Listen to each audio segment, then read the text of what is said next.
remember, with great power comes great responsibility. I don't want the responsibility. Right. We have less than 1 month till the release of Avatar: The Last Airbender live action. And I can't believe we're almost at the finish line, or I guess the starting line might be the better description.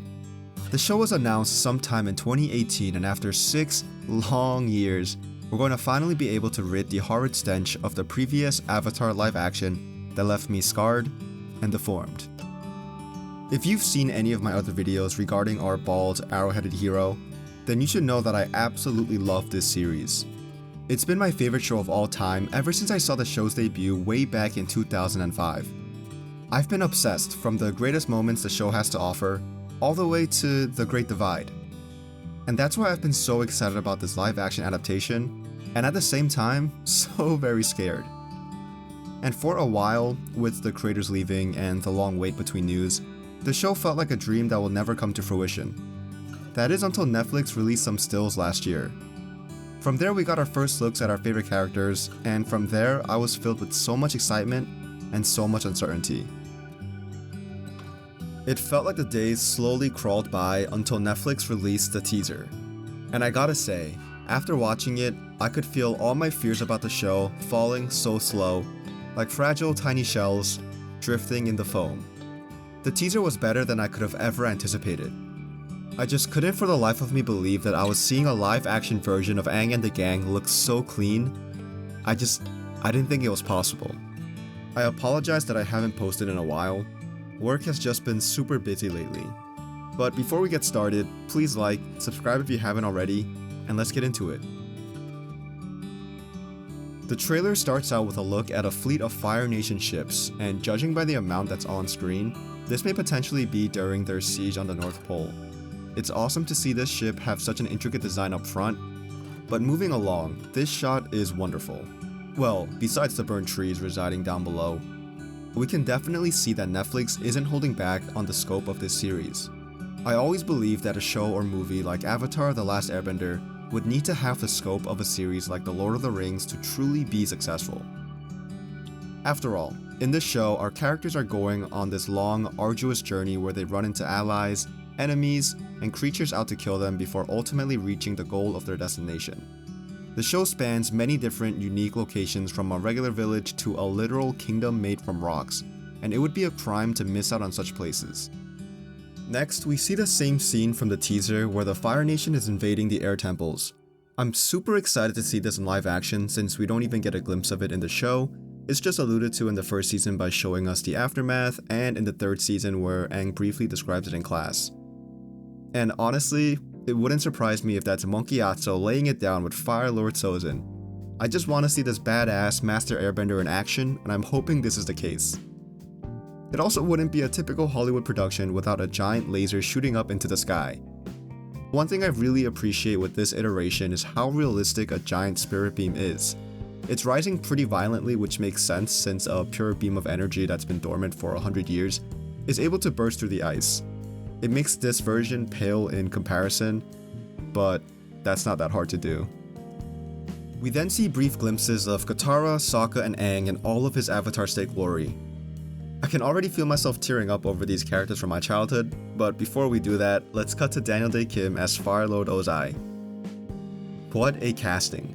Ozai and Azula were barely in the first season, but we already know that the show is going to take its own liberties, so I'm excited to see what their role in the first season will be.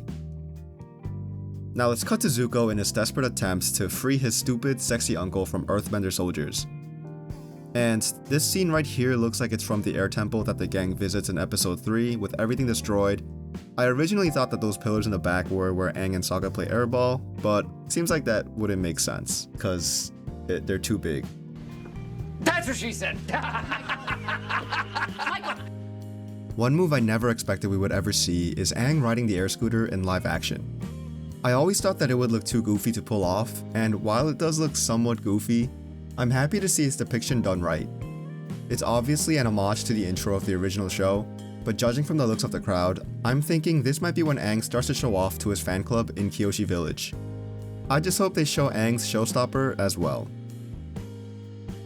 The character that I thought would be the hardest to do right is Sokka. You need just the right amount of sarcasm and jokes without feeling too quippy and annoying. No one can touch Jack DeSantis' portrayal, but I have high hopes Ian Owsley can do a great job. After all, jokes is Sokka's whole identity. Sokka, the meat and sarcasm guy. Cut to what looks like Zuko's ship, and it pales in comparison to the ship we saw in the beginning, and we finally get another glimpse of the legend himself, Iroh. And seeing Zuko go full Charlie on the wall of his room shows just how obsessed he is with finding the Avatar and thus regaining his honor. We get to also see the great Dragon of the West firebending, presumably at the Earth Kingdom soldiers, and I'm glad they don't have to rely on a little bonfire anymore like in the movie. Such a weird choice. And whoa, I definitely did not expect Daniel Day Kim to look this, I guess, ripped. The fury. The muscles. It's insane how good the casting is for this show. If someone were to show me this image randomly like 8 years ago before I even knew anything about the live action, I would instantly be able to recognize that this half-naked character is Fire Lord Ozai. Whereas in the previous attempts, I wouldn't know who half of these characters were meant to be. But harkening back to this scene, I'm super excited to see the Agni Kai between Ozai and Zuko. Or the correct term might be the absolute beating that Ozai gives to Zuko. So far we got to see the locations, the characters, the bending, but we're still missing someone very important. Where's Momo? I thought Momo looked kind of cursed in the teaser, but maybe it's just me convincing myself that he's adorable, or maybe I've just stared at him for too long so now he's all I see, but I think he looks really cute here. And seeing the three of them just laugh together shows so much more chemistry and shows that our characters have personality, and at the end of the day, they're just kids. I didn't really mention it before, but the animal designs in this show are top notch. I definitely expected Momo and Appa to look good, but the ostrich horses, Nyla, Heibai, yes I know he's technically not an animal, but they all look so accurate. I also haven't seen Arden Cho since Agents of Secret Stuff, man throwback to that classic, and yes it's been a while since I've seen her. I'm super excited to see her again in this show as June, although probably not as excited as Iroh is. I believe this is Admiral Zhao, and it looks like they're attacking the island of Kyoshi, which is a slight variation from the show, and I just love how real the environment looks and feels. But what I'm excited for is seeing Sokka and Suki, two non-bending badasses against trained firebenders, is going to be a sight to behold. He's also wearing his Kyoshi warrior getup, so that'll be a fun sequence to witness. Hey Sokka, nice dress. And here we see Aang flying with Teo in what looks like Omashu. Curious to see how this one plays out. I'm assuming they're not exploring the Northern Air Temples and combining his storyline into the city of Omashu one. Makes sense. And this right here is an episode I'm super excited for.